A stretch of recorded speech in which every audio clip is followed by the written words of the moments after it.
Hi, I'm Brittney Ashley, your host of Breaking Norms, Building Dreams, your guide through this transformative journey in both business and life.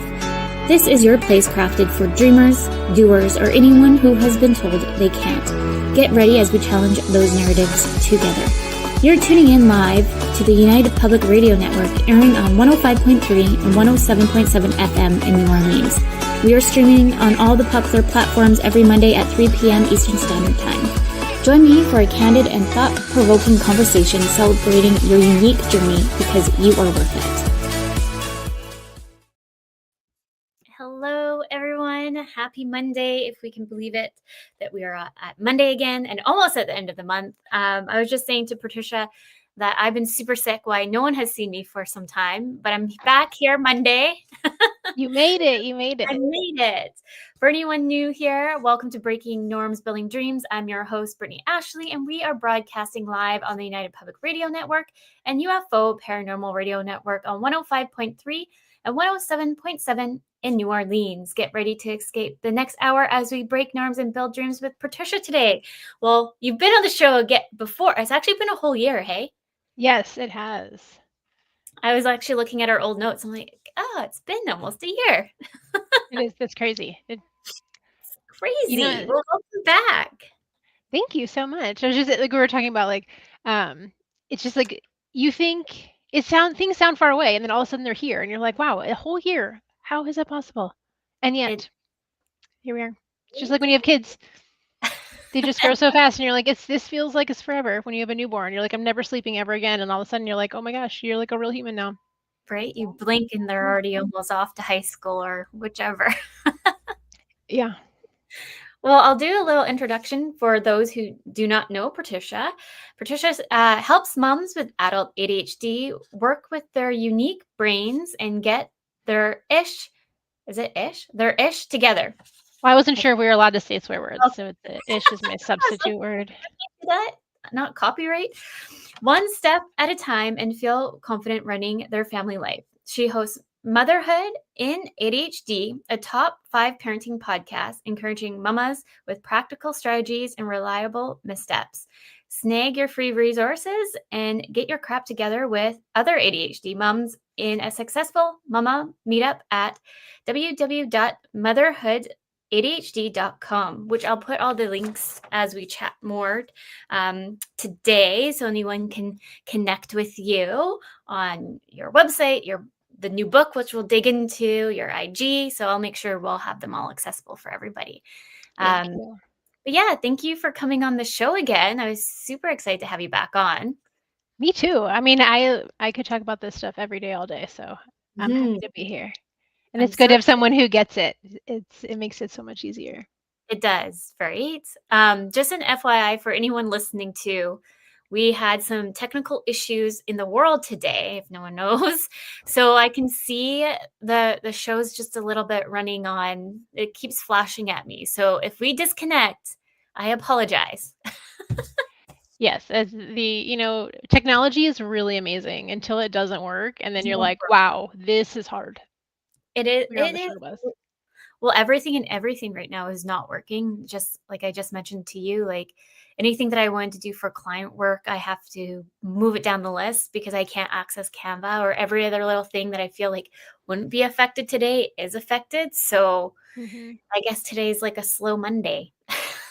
I will appreciate that, because just like you were saying, you've been recovering. One of my kids had a stomach bug this weekend. And so I'm going to take that slow Monday and say thank you to the universe and to the world and be like, I could use a slow day today. That's for sure. And just we'll hope that everything rolls out just fine. Yes. Well, we'll be positive. The hour goes by super fast. It does. Especially when you're talking to people you like. Yes. Well, maybe you can just, I know I did my little bio of you, but maybe you can just remind everybody else who Patricia is, what you do, and how you got started.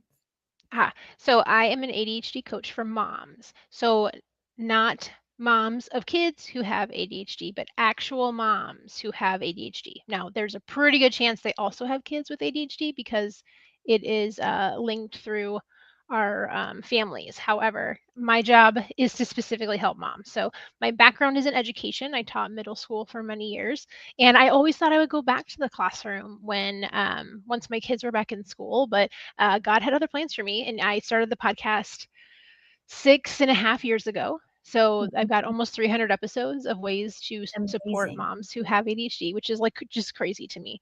Um, Especially some with ADHD, it's like usually I don't stick with things that long. It's like once I got the hang of it and I'm good at it, I'm like, well, brush that off. Next on the list. So that's That's true. this was meant to be what I'm doing if I'm still here 6.5 years later and 300 episodes Yeah. later. I have not gotten bored yet. And so in that That. started as like the podcast, then it moved into like teaching courses on for moms, like how do you do time management and how do you figure out your plan and actually stick with the things that you come up with and not just make a plan and then like it looks cute and you made it into like Pinterest worthy beauty like chart and then you never looked at it again.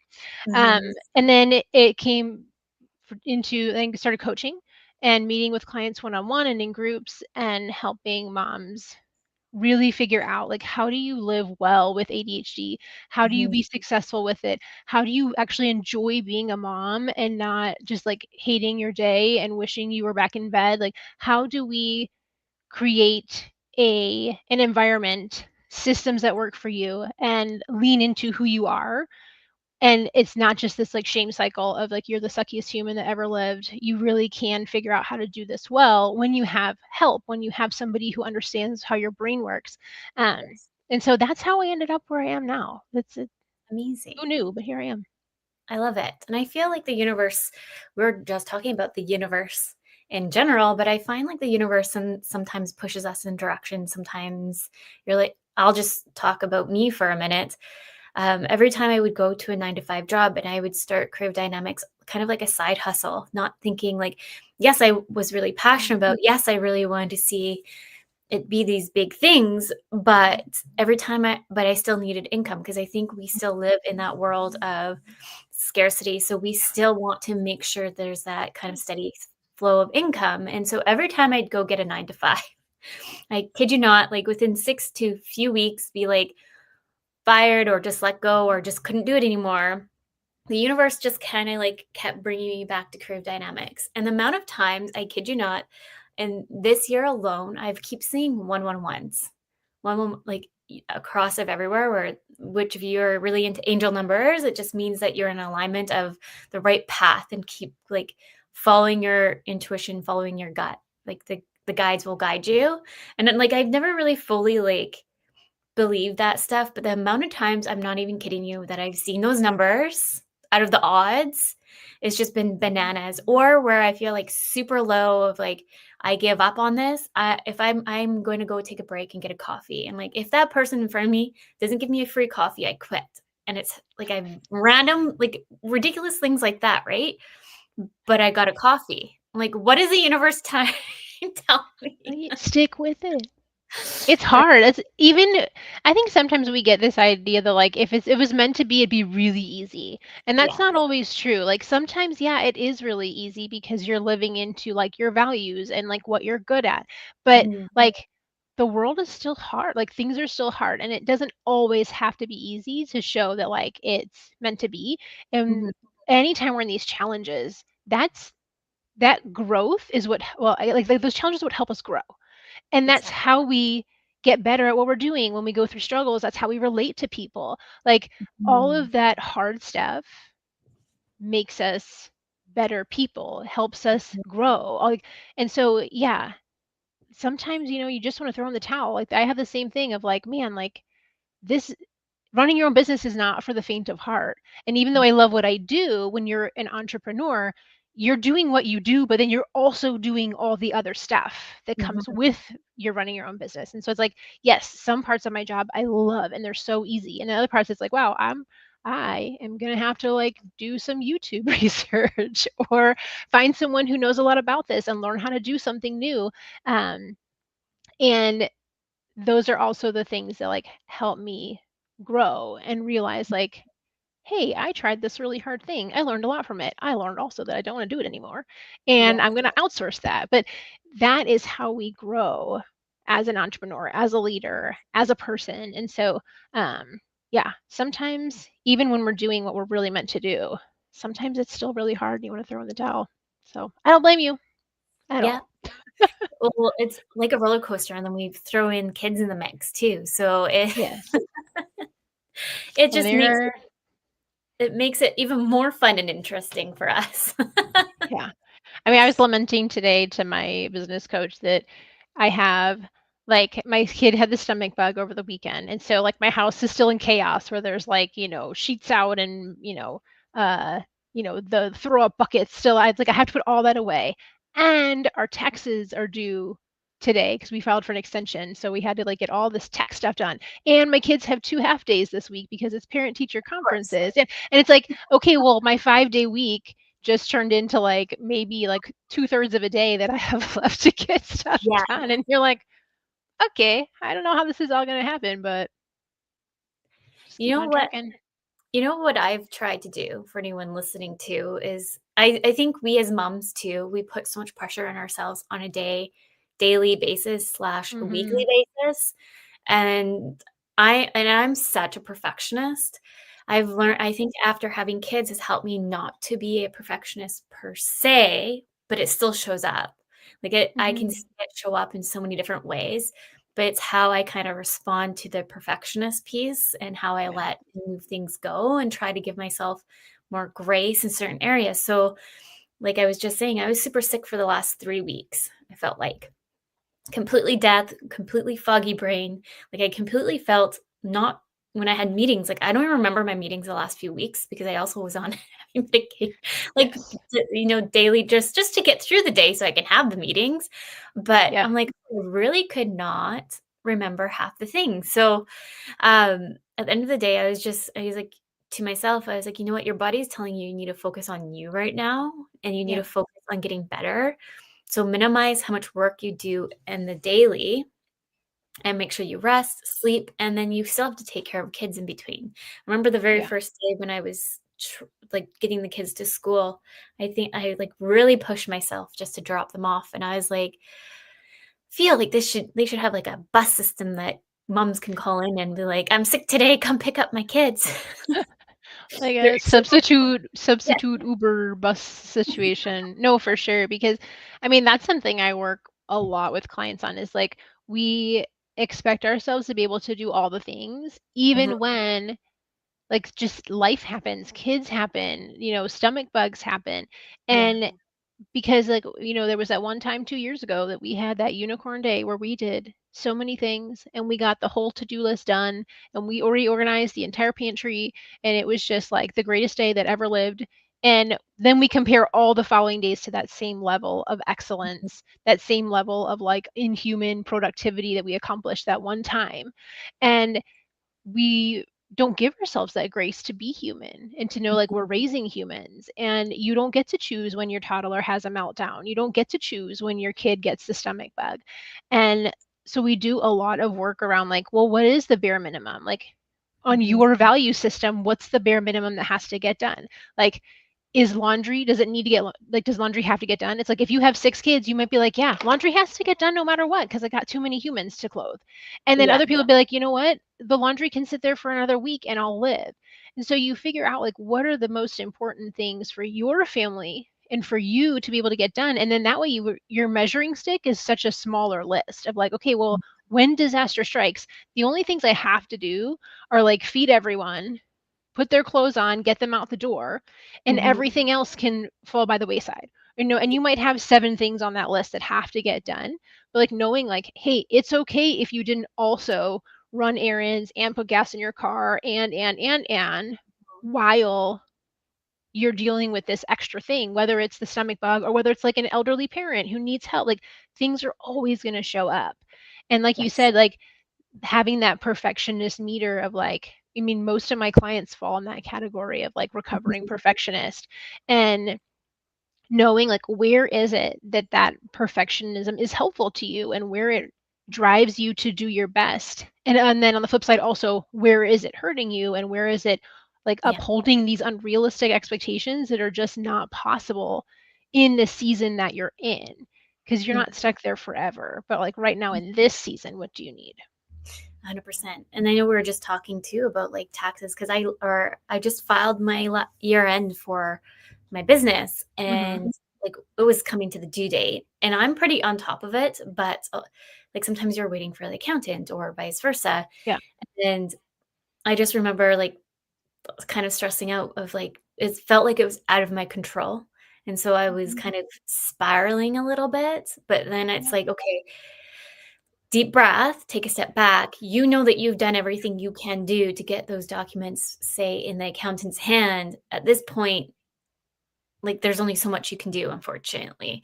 But like I'm like also too, like I'm a stickler on like, I don't want the CRA to call me. I don't want it in my phone. Here's my money. Leave me alone. Yes.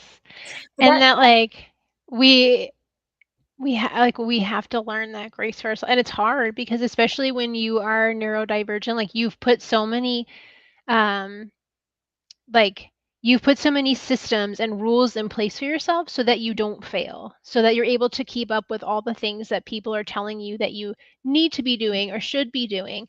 And as you grow up and become an adult and you realize like, oh wow, I get to choose a lot of these things. I get to decide what is like a real rule and not a real rule. Like for example, last night we were out to dinner at a very family friendly restaurant, and it has this like play area outside, and I was going to meet up at a friend's after dinner, and right as I'm about to leave, I go to say bye to my oldest who's 10, and I don't see him anywhere. So I asked my husband like, hey, where is he? I'm going to say goodbye. And he's like, oh, I don't know. I asked my other kid, he doesn't know. All of a sudden, like my kid's missing. So, you like sheer panic. You're like, there's like this chaos of children on the playground area, and we're trying to find him. And, so my husband runs to check the restroom, and he's in there. And he's like, well, I told my cousin where I was. Yeah. Did my 7-year-old nephew mention that he was in the restroom as we are all panically, whatever that word is. Like we are panicking and looking for Elijah. And at no point does my nephew say, he's in the bathroom. So then because we ended up looking for him, I ended up being like 10 minutes late to the event that I had afterwards. And I felt so awful because as someone who's neurodivergent, I have often been late in my life, and I've worked really hard not to be late at things. And it like, I was like panicking when I was driving there. Like, again, I'm still like, I'm running behind. And then of course I missed the turn, which means I'm another 3 minutes late. Like, and it's just adding on, and like getting to that point to be like, you know what? The reason you were late is because your kid was missing. Yeah. You weren't just like, cool, let me like watch 5 more minutes of this TV show. It's not that. You were trying to make sure that your child was safe, and that is an okay reason to be late. It sucks that you're running late. I'm sorry that everybody else was waiting on me. But I also know that all those other people in the room, if their kid was missing, they would also be like, yes, I am going to be late to this thing so I can find my kid and make sure that they're okay. And like rewriting that story in our minds instead of like, oh, wow, you're such a horrible human. Why don't you know where your kid is? You're running late because you were irresponsible. It's like turning that like narration around when, first of all, most of us don't even realize that that's happening. But to be like, no, this is not the case. You're not being lazy. You're not being irresponsible. You are making sure your child's okay. And if any of these people were like, hey, you should have been on time, none of them are going to be like, oh, wow, your kid was missing. Oh, well, you should have just left anyway. And if they were, I don't care about their opinion. They are not somebody's opinion I value. So it's like that, walking through that and being able to recognize like this was not a life this was not my like moral failing as a human that I was running behind to this event. Yeah. That was a good decision. But a lot of times we don't give ourselves that grace. It's just that old narration that's like, here, you messed up again. And that's really hard for so many of us. 100%. And putting on top of being like a people pleaser too. So for me, like it's taken like anyone listening and they're like, oh, like they talk about this as I'm doing a presentation on Saturday, and it's all about being authentically who you are, unapologetically you, and overcoming imposter syndrome, money trauma, and all these things. And I was reading through my notes and I was like, oh, I feel like they're going to think I'm like mastering this because I'm talking about it. And it's like, no, like I'm still doing Yeah. it every single day. Like I struggle with imposter syndrome every single day because those who have neurodivergence tendencies and or ADHD, dyslexia, or anything under the sun, it shows up so much more for us. And so it's just like, I want the world to understand, whoever's listening, that even though it looks like we're talking about all these things as if we're experts, and yeah, we've done this a long time, but we've worked so hard to Yes. overcome, fix our mindset, repivot when things start to spiral, because we understand why we need to kind of pivot and understand and reframe some of the how we're talking to ourselves, because we wouldn't talk to our friends like that if we No, put it there's in no that. way. Like, if yeah, the same thing is like one of my friends was like, "Hey, I'm running behind because I couldn't find my kid at a busy restaurant." I'd be like, "Oh my gosh, did you need like, do you need me to drive over there and help?" Is what I Yeah, would say. Not, "Oh, I'm so annoyed at you for being late." exactly. So while I'd Mhm, never say that to a friend, why am I saying that to myself? mhm, And I really hope that there comes a day where I don't speak to myself like that. But even if it's not, like you said, like I'm working on that every day. I'm using my tools and reminding myself to have grace and forgiveness when things go wrong. And it's not, I don't think that there's like this end destination where we're like, you know what? I am a grown up who has it all figured out. I've made mhm, it. Like, I don't think that day comes. So it's okay for us um, to have struggles. But again, like that's what makes it relatable. That's why you wanna listen to the 2 of us talk here, because you're like, mhm, "Wow, I get that." Like, it's hard to relate to people who are like, "I have it all together. My life is so great, and I don't have any problems." Like, nobody wants to listen to that. Um, reality TV is based on watching other people, like, 100%. crash and burn. Yeah, And so it's like this is how we stay relatable, is to be like, "Hey, here's what's working for me, but, like, I'm not perfect. I don't have it all figured out." And yeah, I hope when I'm like 87 I'm still not telling myself like I'm a goober for being like to this thing, because my kid, I mean, granted my kids will be like real grown-ups by then, but like for something, a really good reason happens that like something goes wrong or you're running behind, um that I hope that I'll have the grace for myself to be like, it's okay, like you've been sick for 3 weeks, it's okay, like you couldn't find your kid. um But, like, if not, I do know that I'll still have my tools, and I'll still be able to, like, walk through these same, strategies and, spend time with people who get it and who are gonna be like, "Hey, I totally understand, Patricia. I get it. That was really hard. I'm sure you're really scared when your kid was missing. You know what? You sure wish you had said something before you went to the bathroom, but hey, like, you are yeah, a great parent because you were looking for your kid. Like, you noticed he was missing."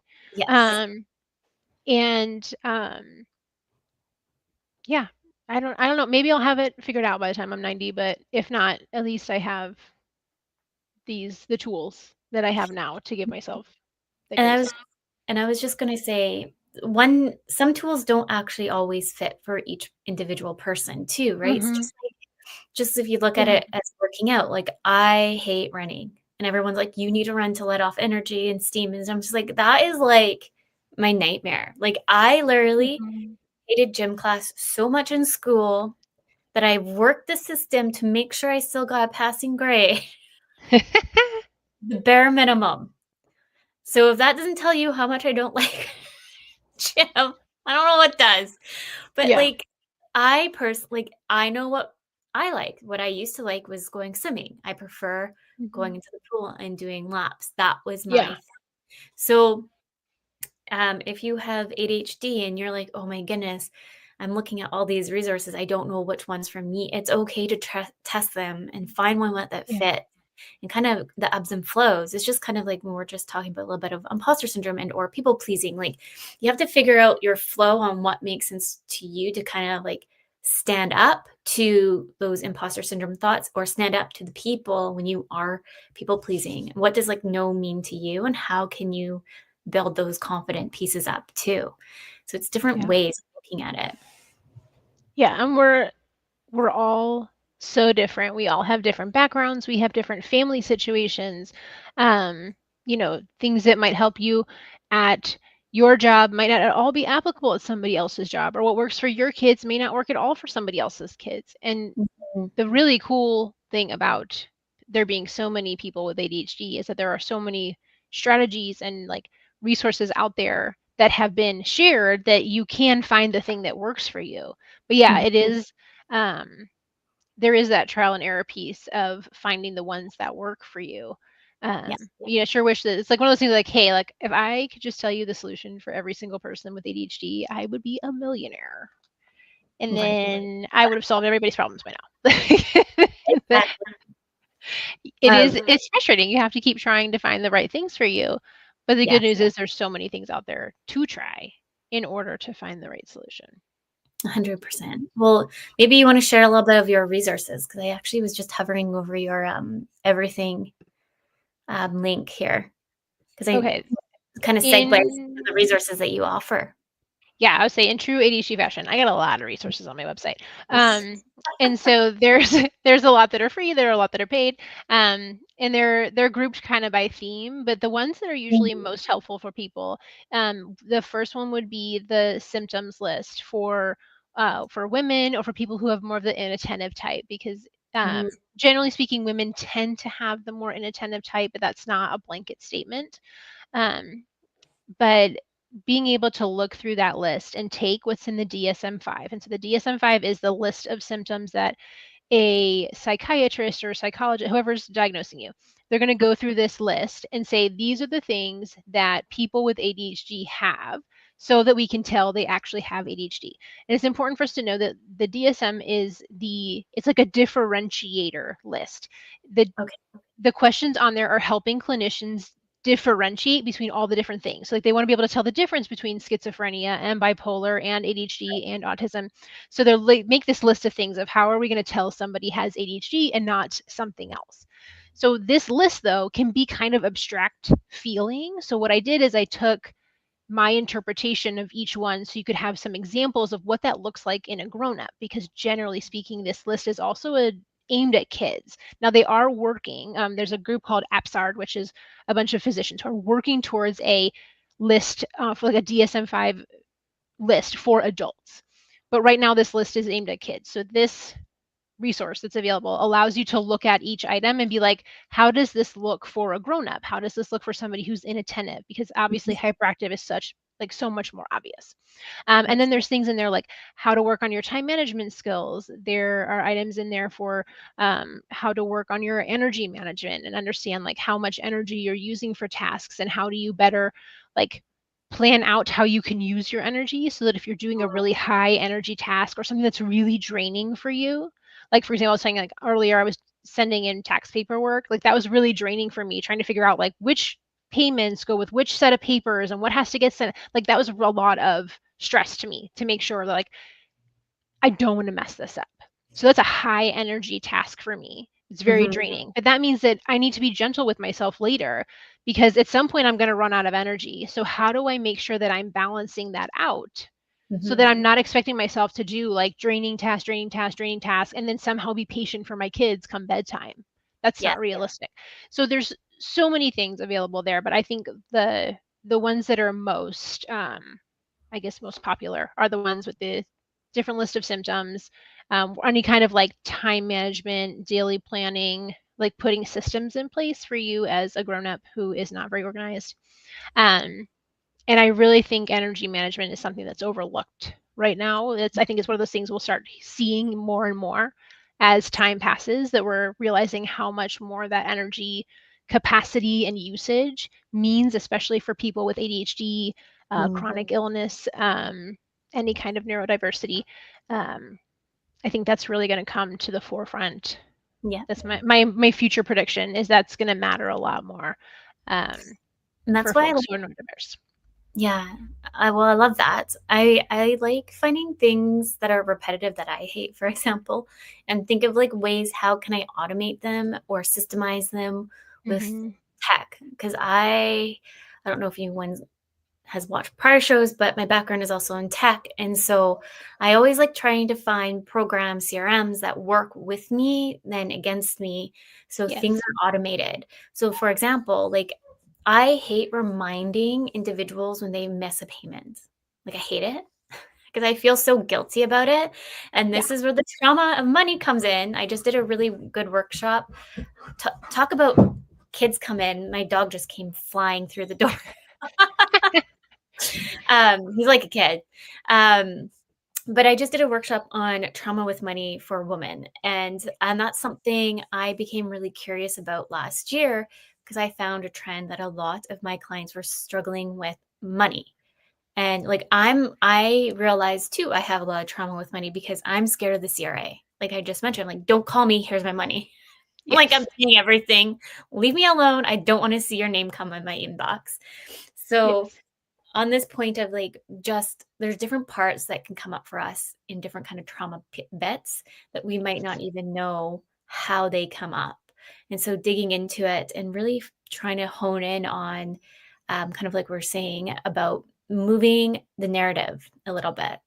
And that's like the whole presence of what we're just talking about is, I think, giving us grace, learning about the traumas and learning how we can move the needle in certain ways. And then when we have ADHD on top of everything else, is how we can balance those tiers. Because I know, like, if I had like a crazy filled meeting strategy days, I'm exhausted by the time I get the kids and I'm pretty burnt out and I'm already feeling pretty overstimulated. When I finally get them to bed, I'm like, don't touch me. Like, no one touch me. Don't you look at me. Leave me alone. Lights off. Yeah. I always have all the lights off. My husband makes fun of me. He's like comes in from the garage. He's like, "Don't you need some lights?" I'm like, "I'm okay." If I need a light, I'll turn it on. Yeah. Yeah, yeah, I have a whole course on how to outsource things because a lot of times we're like, I know I need help, but I don't know with what. Yes. And so like it runs through like, here's the things that are happening in your life. Like, what are the things that you can safely give to somebody else? How do you give them to somebody else? Because we really weren't meant to do all of this ourselves. That's not how humans were created. We were not created to be like isolated and like relying on ourselves to do everything all the time. That's really exhausting. Um so you don't have to do it all by yourself. And sometimes we think we have to because other people have told us that. Sometimes we think that there's something wrong with us if we need to ask for help. Sometimes we think, well, I don't have any money to pay somebody else to do this, so I have to do it myself. And there are Mhm. so many ways that we can be creative and problem solve in things like using tech to remind us of things or remind other people of things, using like bartering things where like, hey, I'll watch your kids on Tuesdays after school if you'll watch my kids on Thursdays after school. Like you can be a problem solver and use your creativity in a way that's not like cut and dry, but Mhm. it's really hard to access those problem solving skills and all that creativity when you're stressed. When you're Yes. stressed, it's just like sheer panic. I don't know what to do. It's just staring at your giant pile of mess and being like, and then it's just like this, like your brain just freezes and you don't know what to do. So Yes. in those times, like we got to back up and be like, okay, take care of you first. Take a deep breath, turn off all the lights, like you did, like take care of you so that you can start to think about how you can do things in a different way that serve you so much better Mhm. than the struggle bus that can be so easily to climb aboard and get stuck there. 100%. We're already a little bit past the midway point. So, anyone just tuning in, welcome to Breaking Norms, Building Dreams. We are live on the United Public Radio Network and UFO Paranormal Radio Network on 105.3 and 107.7 in New Orleans. I told you it's going by super fast. I want to learn about your book. Maybe you can tell us about your book. Of course, I would love to. I'm really excited about this because that right now there's no resources available for moms and for parents who are struggling with ADHD themselves. There's lots of Mhm. books on how to parent your kids, but not on how you like take care of yourself. So the book is a like a dual purpose. Like it's understanding why ADHD makes parenting so much harder. And a Mhm. lot of the ways that ADHD kind of is like more sneaky when you are a woman someone who identifies as a woman, who's been raised as a woman, the way you've been socialized, and like you mentioned, the people pleasing, all the masking that happens, especially Mhm. for those of us who think we're supposed to have it all together, and you have, be able to organize the school book fair and remember that Thursday special dress up day. Like, it's so much that we're expected to do. Yeah. So understanding how does ADHD play into that, and where it's making it harder, because when we understand the patterns there, we understand why, then we can do something about it. Um, I love that. and like that, understanding like who you are and learning to trust yourself more, because that's one of the most common themes that I find in my clients, is that we've spent so many years thinking that we're doing this wrong, or like we misunderstood something because our perspective is so different and our Mhm. level of self-trust is significantly lower than a lot of other people. So how do we build that back up so that we can listen to ourselves and know, like, this is the right answer for me? I trust that, like, when I decide this is the right answer. Like, how do we make decisions easier so that's not this like decision spiral and like weighing all the options for 42 years before we make a decision? So there's Yeah. that like mindset piece. And then there's just this practical strategies of things that work and what's worked for my clients and things that they've shared with me. And like, what are those tools that we mentioned? Mhm. Like, in one list, so that you can go there and be like, okay, I'm struggling with this. Here's my options, A, B, C, D. And you can pick one and try it. It didn't work. Cool. Go to letter D. Pick that one. Did it work? Nope. Okay, try F. And knowing that then like the ideas are all in one place that you can try, and you're not flipping through like the entire book trying to locate something. So you've got what how does ADHD play into it? How do we take care of ourselves and learn to trust ourselves? And then the practical strategies in a really easy to find way. I love that. I can't wait for it to come out. For anyone, like you said, February, January? Yes, February 2027. So, Oh, 27. So we have to get yes. on A the whole wait list. year. Yes. So I've got the waitlist website there that you've put up. Um, my manuscript is due in January, so I'm like a little past halfway writing it, which is Mm. really cool to see it come together. And then it takes a whole year for the publishing company to do their bit and, proofread it and copy editing and like how to like arrange it on the page and Mhm. design the cover. I mean, I'm learning so much that I did not know about the publishing industry, that's for sure. So, Amazing. That's so exciting. It's patriciasung.com/book for anyone just listening to us and they can't oh, see the yes. YouTube. That's true. Um, I forget sometimes. I'm like, I can see it. Can't you see it? No, you can't. It's just like on my podcast. Sometimes I'm like, ooh, how do I explain this to somebody who can't see me? right. Like, it's a very different skill set than, because I'm such a visual learner. So to be Yeah. like, okay, listen, you can't see me, but I am vehemently talking with my hands, Yes. waving them around a lot. I got my fidget. Like, it's a different way of communicating, that's for sure. I know I'm a visual person. Like I need it like if I would have listened to myself like spell that all back out, I'd be like, "What?" Huh? Like, it's Where? just, like, numbers. My brain's just, like, does not wanna compute it. Like, I Yeah. need to just see it. It's probably the Well, if really you just Google me, it'll come up, and then it's just /book. So patriciasung.com/book. well, that's exciting, and that's I love that you found that gap there too for that book because it's so true that you mentioned that we have so many books out there for ADHD and parenting kids, but not for ourselves. And Yeah. and we do us moms we always get kind of forgotten a little bit. So I love that you're doing this.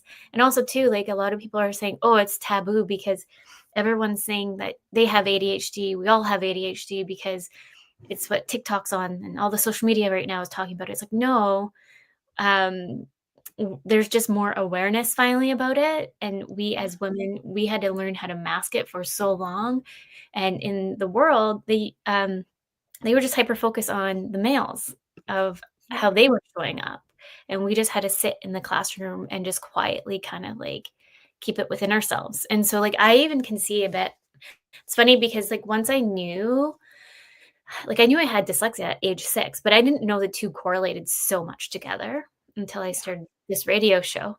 Because we had someone who was on who was an ADHD researcher, and she was like, "Brittney, you know you have ADHD, right?" I was like, "No." And she's like, "Brittney." I was like, "Oh, mind blown." But it all Yeah. makes sense now. But Yeah. we're literally just playing a board game last night as a family, and my one kid off and on the chair. My other kid's like, and then I'm over there like vacuuming, and my husband's just Like, is anybody playing this game anymore? Yes, we are all still playing the game. We just don't look we like it. are. It's just Yeah. chaos. Well, and it's like, I mean, back in the day, the people who caused a problem were the ones who stood out, and those are the ones that got the attention. It was the hyperactive people, the people who were annoying the teacher or getting a lot of injuries because they were daredevils and they're going to the hospital too much. It's like all the people who were causing a problem were the ones who were getting noticed and getting help. And I Yes. can't tell you how many of my clients had like a brother that was diagnosed and they flew under the radar because they weren't causing a problem. Yep. And that is like, I mean, it makes sense, but it's still Mhm. hard. And it doesn't mean that that didn't exist. Just because we didn't know it was there doesn't mean it wasn't there. Like, just like there's plenty of stars and galaxies and what have you in the sky that we didn't know were there. That doesn't like, Mm. it's not that they didn't exist back then. We just didn't know they were there yet. And so it clearly there was a lot of autism, a lot of ADHD going on for Mhm. all of time. Like I saw the best meme a couple days ago where they were like, "Oh, sure, there wasn't any autism back in the day. Wonder where we got this 10-volume encyclopedia about ferns." And you're like, it's like this really old book that's like clearly from like the early 1900s. I'm dating myself. The early 1900s. It's like Yeah, no, though. Yeah, that's we all had that weird uncle. He just stayed at home, and the people yes. didn't know he was there because he stayed at home. Like it's not that it existed. You just didn't realize it was there. We didn't Wow. call it that. We just called it weird Uncle so and so. Like it was there. Yes. And now's the time where we're putting all the pieces together and realizing, oh, wow, this is so much bigger than we thought it was. There's, Mm. they say it's something between like 2 and 5% of people have ADHD. And I actually think it's closer to 10% because there's so many people who are undiagnosed. So Yep. many people who are, yes, they're watching the TikToks and seeing like, oh, wow, that rings a little too close to home. But Mhm. they're like, but I got it figured out so far, so they don't go ask for help. And so there's so many people that are unaccounted for, but it's not that they don't exist. We just didn't Mhm. have the measurement um, capacity or like quality. Like we didn't know what to look for, and we also weren't trying to find it back then. Yes. 100%. And now we're realizing like, oh, this isn't just the kids who are bouncing off the walls in third grade. It's not just the people who are, um, struggling to function in society in an obvious way. Like, I really think most of the prison system is filled with people who have ADHD. I think most casinos are filled with people who have ADHD. I think most um, drug addictions are fueled by people with ADHD trying to escape. And so like if we can go in and find the connections here and put the pieces together, we can solve so many of the problems plaguing our society because we know what it's rooted in. Because we're going to treat an ADHD addiction very differently than just a regular old, well, wow, I don't know why that happened addiction. Because when you Mhm. can get to the root, all of a sudden it's like, oh, now we can give you the tools to calm your mind and reset your nervous system and like pull your Mhm. life together because they fit because you have ADHD, and then all the other pieces start to fall into place. So the it's not just that like it was the obvious things back in the day. It's that now we're like, "Oh, this is affecting so many people in so many ways." And like you said, the moms get forgotten because Mhm. we're making do, we're figuring it out. But yet the moms are the ones who are expected to do all the extra stuff for their kids who have special needs. You're like, hey, I can't remember to cook dinner every night, but you want me to do these special exercises with my kid and find the special dyslexia paper so that they can print their homework on, and they need to go to karate and get their energy out 3 times a week. And like all of a sudden you're taking this mom who's already struggling, asking her to do 75% more stuff, and then surprise when she's like, I'm burnt out and like want to escape. Well, Mhm. let's put the pieces together and start supporting the moms who are effectively like keeping things running Mhm. without them burning out and giving up. With yes, and I think it's important to kind of outline for anyone listening, it's okay to ask for help. Like, I'm really good on, like, the business side of things. Like, I am so, like, I hyper focus like no tomorrow to get all the things done business wise, but I definitely like struggle with struggle with um the personal side of things. Like, I have all these things to get in order for the kids. Um like, my son's going through speech therapy and he's going in kindergarten next year. So I know I need to get all these things in alignment. But like when I start to think about it, I just kind of freeze and get too overwhelmed. And I'm like, I just don't want to do it. So both my kids have been at, why can't I remember the name of it? I feel like my brain's still like getting like back to normal. All that NyQuil still causing the brain fog too. Too much snot. Right? It's the part of the children's hospital here locally, and they have like a nurse program. So if your kids are behind in certain milestones, you can sign up for it and they help you till kindergarten. Mm-hmm. So long story short, both my kids have been in the program. So I've been part of that program for almost 7 years, which is crazy to think that it's almost coming to an end. Um, but what they did for me was, do you need help or extra support just for you? And I'm like, I don't need help. Like, I just like want to, I I'm don't fine. need I'm fine. Everything's fine. I'm fine. I'll figure it out. And then I was like, no, but maybe I do need help. So they paired me with kind of like a nurse practitioner. Maybe she could be a psychologist. I don't really know. I never really asked. I was just like, sure. Um, at the end of the day, she's kind of acting like an accountability coach partner with me Yeah. to get the personal stuff done. Because once I see a lot of these paperwork, like I'm trying to get some extra funding in from the Métis Association, so I have to fill all this extra work out to get extra support for speech therapy and da da da. Like it's just like, and it's not It's a just for one lot. kid, I have to do it for both kids. Like, Yeah. so I just feel like, okay, like I need to take it one step at a time. But even that one step that feels so little, I just don't want to do it because I'm already like tapped out. So having this person, so anyone listening, it's okay to ask for help, and it's okay to find that person to try to help move the needle. And so we've realized that it's easier for me to come in personally in versus Zoom, and we sit down and we Mhm. knock out all the things that I need to get done in that 1 hour, 2 hours sometimes we block out.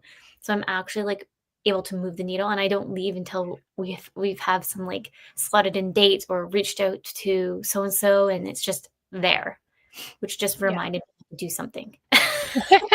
Like scribble it on a Post-it note on the side. Yes. And that like it's okay that you need help. Like you were not meant to function on your own. That's Mhm. not how people were designed. Humans were not designed that way.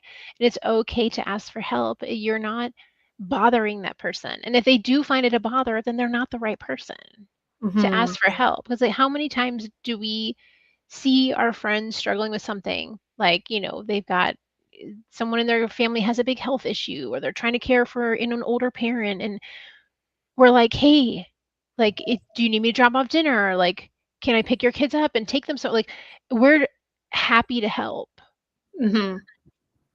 when we, like, know that we could do something, but a lot of times the other person's like, "I don't really know what I need help with," or "I don't wanna bother you." And Yes.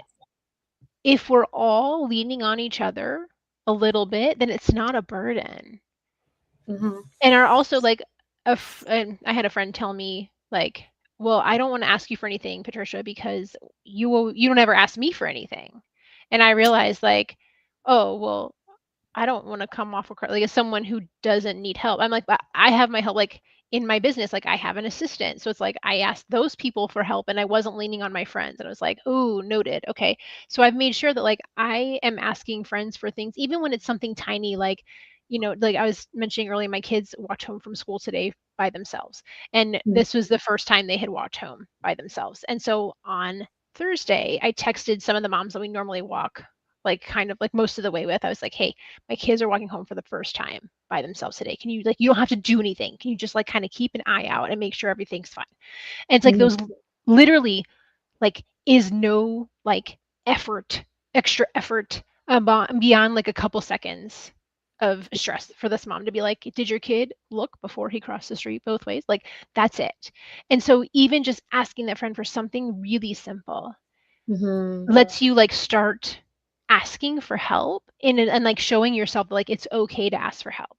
It's okay to like these little ways of like, you go pick up your coffee and, they didn't put on like the right lid that like it's like the lid's broken and like rather than just being like I'll just make do with the broken lid is to say like, oh, could I please have another lid? Like those Mhm. little tiny requests of asking for help teach us that like confirmation, like just you're saying like, oh, I'm like seeing these numbers over and over again. It's because you're confirming to yourself the things that you're looking for. You see it, and it's like, oh, that gives me like a boost. It's like to do that tiny little thing and ask for help, and the other person's like, sure, no problem. Here's your lid. Sure, no problem. I'll keep an eye on your kid. Like that shows you it's okay to ask for help Mhm. and gives you that little boost of like, well, what if I ask for something a little bit more? And then that friend also feels okay to ask you for something. Mhm. And so that's how we build friendships, though. If we never need those people and they never need us, like what kind of friendship is that? Mhm. So we Only one need to ask for help. 100%. It's just kind of like if you're in a relationship, it takes Mhm. two. It's not just the one person. So and even a Yeah. friendship and vice versa. I was gonna say, like, when you were talking about, like, the lid situation, I was like, what comes up for me right there is guilt. Even though I didn't do anything wrong with the lid or da da da, but I feel guilty asking for another lid because I feel like I'm a bother. So Yeah. I know one of my questions for you is like, how do we maybe reframe that a little bit? Reframe maybe that notion or just feeling like we're negative self-talk, perhaps. Yeah, and then it depends on like where it's coming from because like again everybody's different as to why they feel guilty about that. But it's Yeah. like asking yourself what's underneath that. So like when you think about like, well, I feel guilty bothering them. Yeah. Like what's the reason that you feel guilty for bothering them? Hmm. So like if you think about that. I guess I'm like, I don't want to be a bother because I already know you're busy and I'll just figure it Mhm. out. I think it's just like a natural trend. Yeah. And so it's like so like in that case it's like, well, I'm worried about that other person's feelings. Yeah. And so in like the nicest way possible is not your job to worry about their feelings. Like you Mhm. don't know anything about them. They might be having a great day and they're like, "Oh, I'm so glad I got to help that lady. That really made my day that I got to help somebody." Or like, like we don't know what they're going through and for us to assume that they are bothered by our request is Mhm. presumptuous of us. Yeah.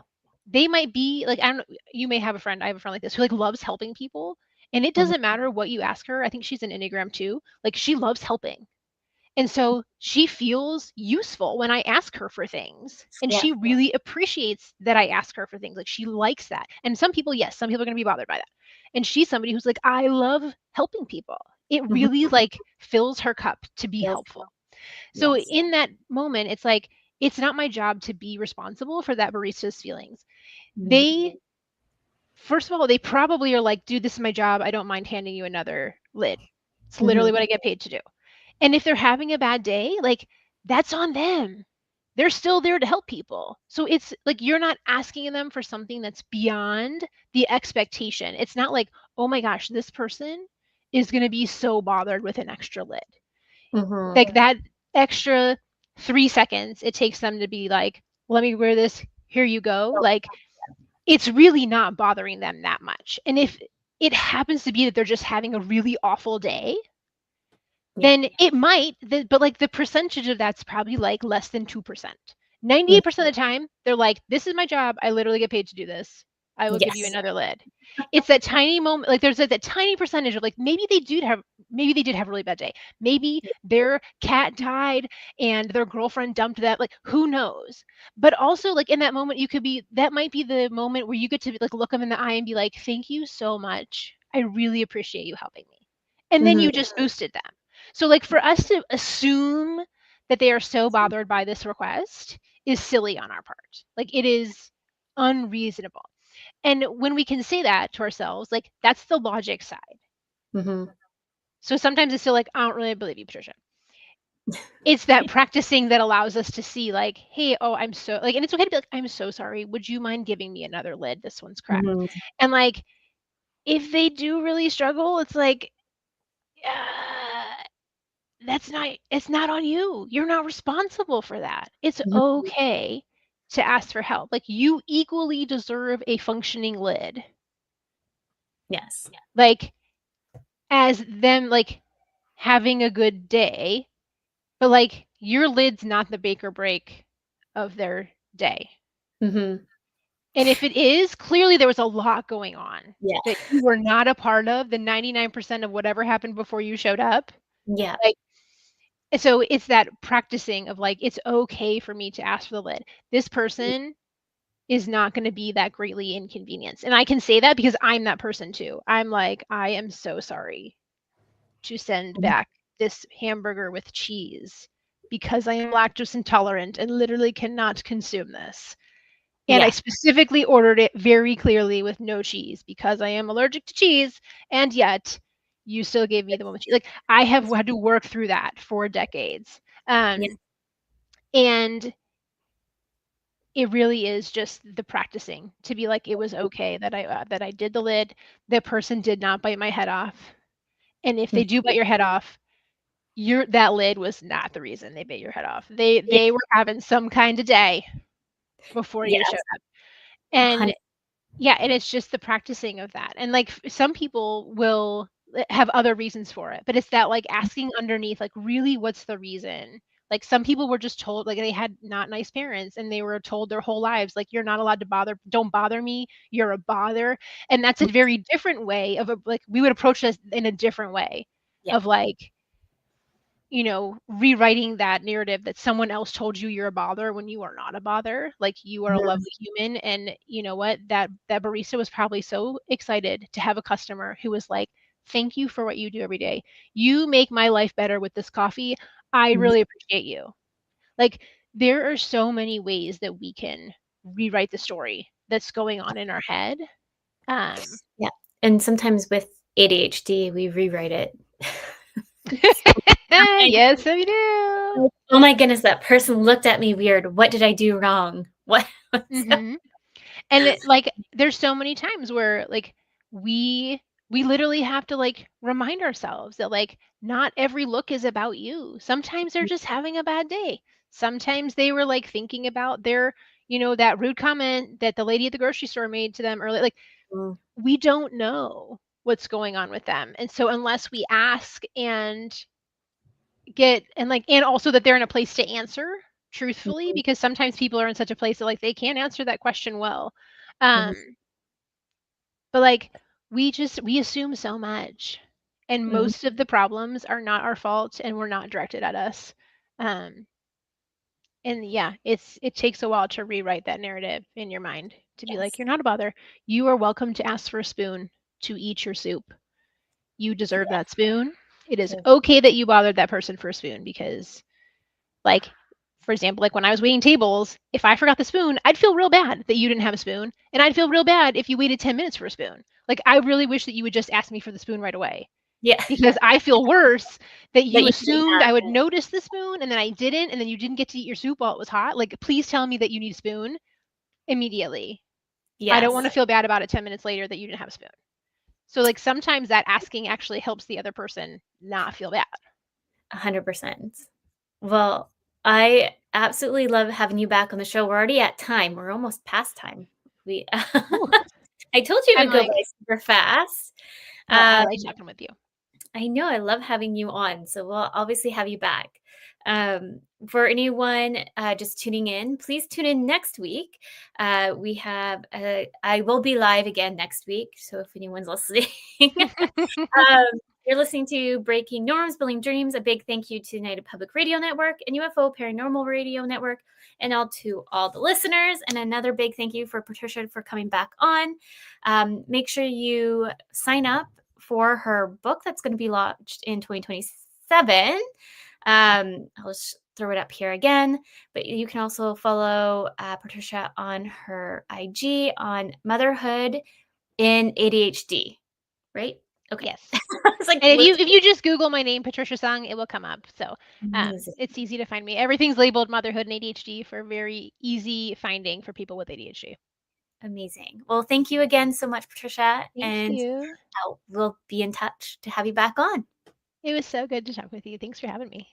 Thank you.